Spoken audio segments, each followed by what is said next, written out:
Bonjour. Aujourd'hui, notre leçon se portera sur les dosages du cholestérol, à savoir le cholestérol HDL, LDL et total. Le cholestérol, c'est quoi? Le cholestérol, c'est un constituant majeur de la membrane des cellules avec les phospholipides. Il participe à la formation du cycle biliaire et aussi il joue un rôle dans la digestion. Ils sont aussi des précurseurs pour la formation des hormones. D'accord, c'est ça. Et d'abord leur origine. Leur origine, il est double. Il est souvent apporté par l'alimentation. Et ils sont aussi apportés par la synthétisation par les foies, la muqueuse intestinale. Soit ils sont apportés par l'alimentation, soit ils sont synthétisés par les foies et la muqueuse intestinale. D'accord? Je reprends encore, le cholestérol est un constituant essentiel des membranes cellulaires avec les phospholipides. Il participe à la formation du cycle biliaire qui joue un rôle dans la digestion. Il joue un rôle aussi des prescripteurs dans la formation d'hormones. Maintenant, on va parler du principe du dosage. Le principe du dosage. On dit que le cholestérol est dosé en utilisant la séquence cholestérol estérase, cholestérol oxydase, peroxydase et chromogène. Maintenant, cholestérol estérifié en présence de cholestérol estérase va donner cholestérol plus un acide gras. Cholestérol plus OD en présence de cholestérol oxydase va donner cholestérol plus 3 plus DHDO.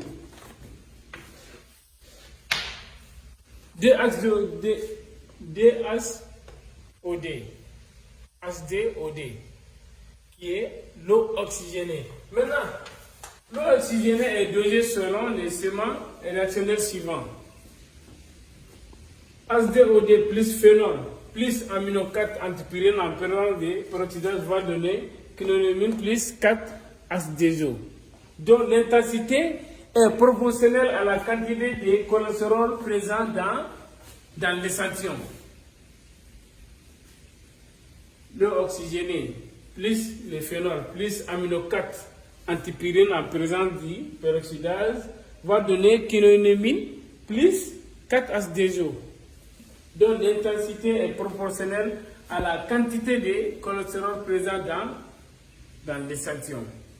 Maintenant, on va vous donner les modes opératoires. Les modes opératoires peuvent varier d'un automate à l'autre.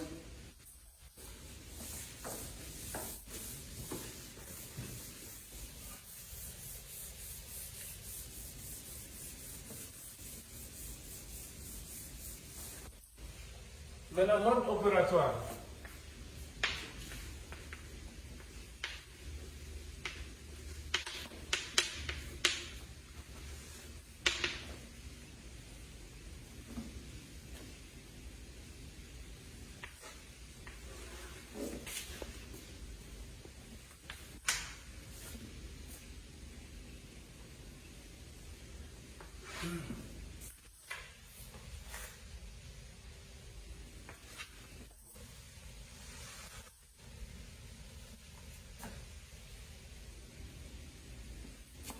Ici, ça c'est les blancs réactifs.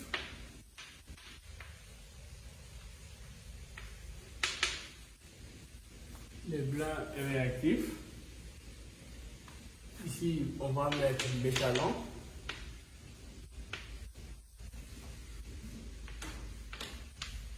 Ici, on va mettre l'échantillon.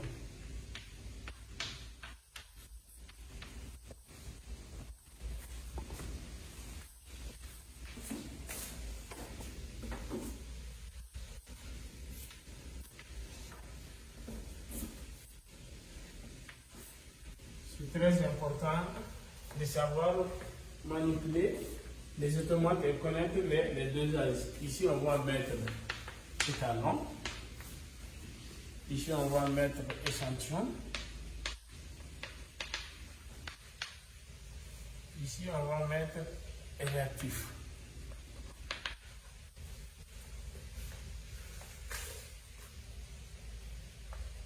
Pour les réactifs, on prend chaque fois 1 ml.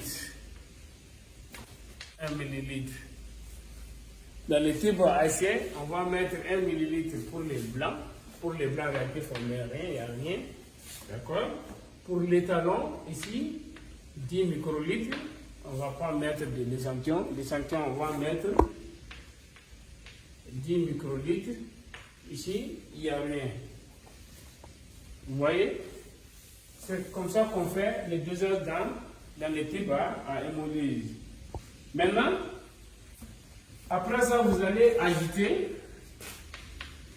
agiter et laisser 10 minutes à température ambiante. Voici comment on fait les dosages, que ce soit pour le cholestérol, HDL, LDL et cholestérol total. D'accord? Je vais effacer le mode décorateur maintenant. Après ça, vous allez faire la lecture. Maintenant, pour les calculs, quand vous utilisez les automates, c'est un automate, il n'y a pas de calcul. Les anciens automates, il faudra concentration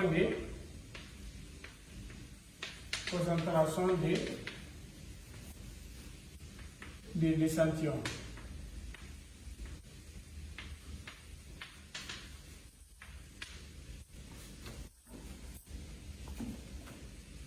Qui est égal à la densité optique de l'échantillon sur densité optique de l'étalon.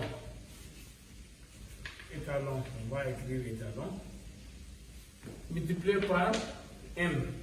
On dit N égale à concentration du cholestérol. Le petit M est égal à concentration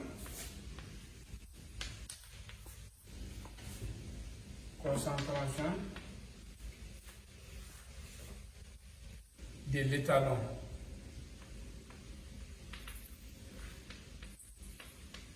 En cholestérol. Cette concentration elle est écrite sur le coffret de l'étalon. D'accord? Maintenant, on va vous parler du cholestérol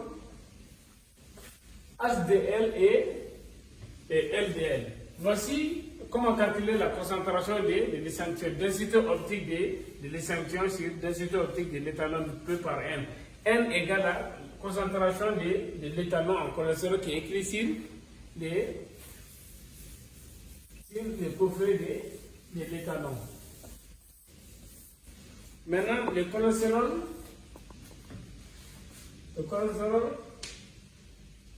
HDL.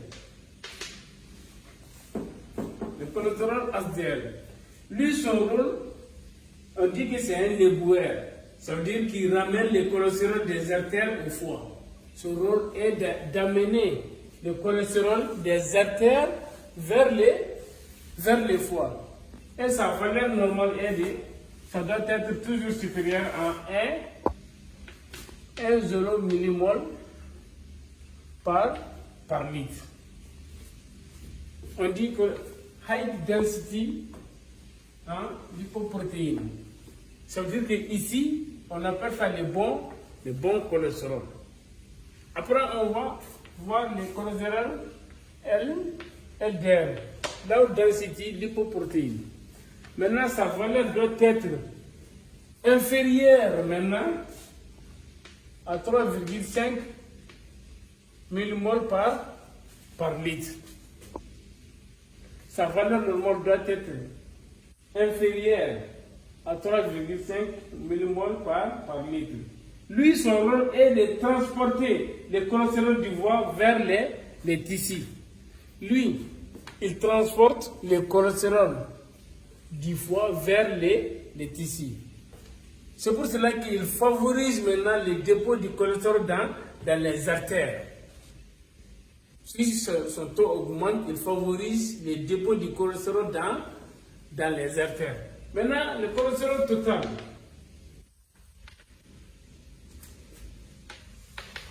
Sa valeur ça doit être toujours inférieur à 5 millimoles par litre.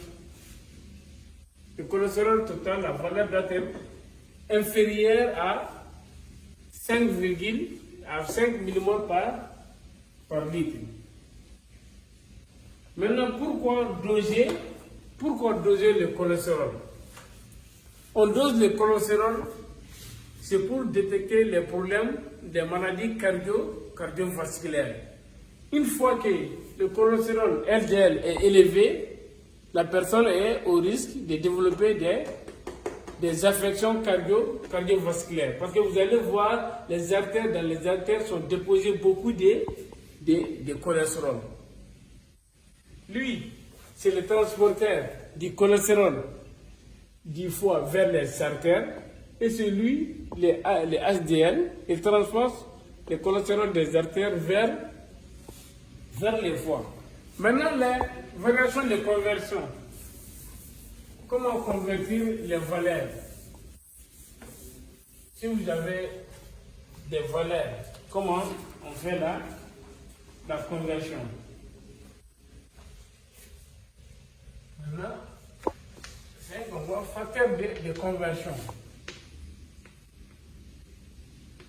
Facteur de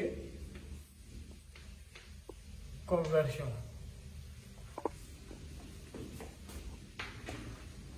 Maintenant, si vous avez votre donne la valeur en millimoles par litre, vous multipliez par 0,387 pour avoir la valeur en grammes par litre. Maintenant, encore millimoles par litre,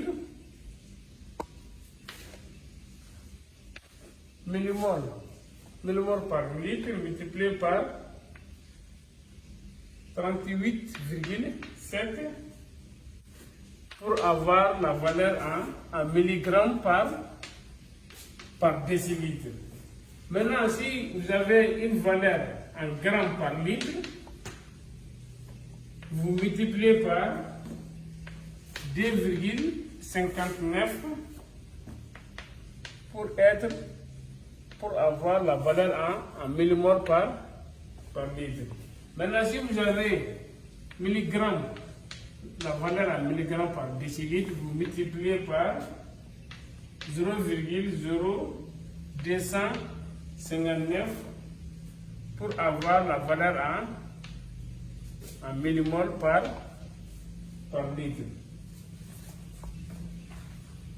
Voici maintenant les facteurs de conversion. Une fois que vous avez des valeurs en millimoles par litre, vous multipliez par 0,387 pour avoir cette valeur en grammes par litre. Si vous avez encore en millimoles par litre, vous multipliez par 38,7 pour avoir cette valeur-là en milligrammes par décilitre. Si vous avez une valeur en grammes par litre, vous multipliez par 2,59 pour avoir cette valeur-là en millimoles par litre. Si vous avez cette valeur en milligrammes par décilitre, vous multipliez par 0,0259 pour avoir cette valeur-là en millimoles par litre. Voici ce qu'il faut savoir sur les dosages du cholestérol, HDL, LDL et total. C'est pour le dépistage des problèmes cardiovasculaires. Je vous remercie.